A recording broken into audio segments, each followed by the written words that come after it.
loomed ominously at the edge of town, a relic of darker days. Its decrepit facade whispered tales of torture, despair, and death.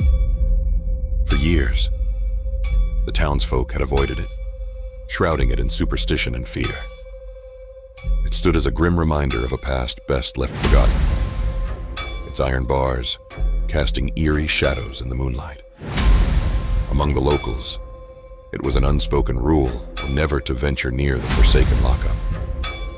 But for Jacob and Sarah, two adventurous souls with a penchant for danger, the allure of the forbidden proved too strong to resist. Fueled by bravado and a dare from their friends, they decided to spend a night inside the haunted jail. As the sun dipped below the horizon, casting the town into darkness, Jacob and Sarah made their way to the decrepit building. The air was thick with an oppressive silence, broken only by the creaking of rusty hinges as they pushed open the heavy door. Inside, the musty scent of decay hung heavy in the air, and the dim light filtered through grimy windows illuminated the desolate interior. With trembling hands, they explored the gloomy corridors, their footsteps echoing eerily off the damp walls. Each cell they passed seemed to hold a lingering sense of anguish, the ghosts of the past whispering their tales of woe. But Jacob and Sarah laughed off their unease, dismissing it as nothing more than nerves.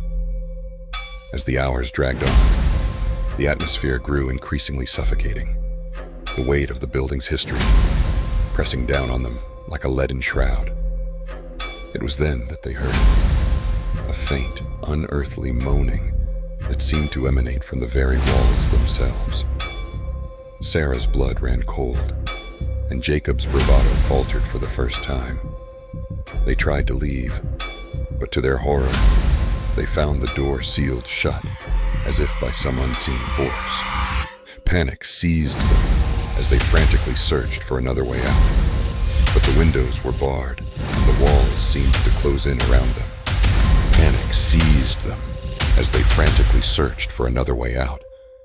But the windows were barred, and the walls seemed to close in around them. As the night wore on, their fear escalated, each passing moment stretching into eternity. Shadows danced in the flickering candlelight, twisting and contorting into grotesque shapes that seemed to watch their every move. And then, from the depths of the darkness, they heard the sound of chains rattling and heavy footsteps drawing near. Paralyzed with terror, Jacob and Sarah huddled together in the corner of the cell, their hearts pounding in their chests. And then they saw it. A figure cloaked in shadows, its eyes burning with a malevolent fire. It spoke in a voice that seemed to echo from the bowels of hell itself, promising torment and eternal damnation. Driven to the brink of madness by fear, Jacob and Sarah screamed for mercy, but their cries went unanswered. The specter advanced upon them with unholy speed, its cold fingers reaching out to claim their souls. And in that moment of pure terror, they knew that they were doomed. The sun rose on a town shrouded in mourning, its streets empty save for the whispers of the wind.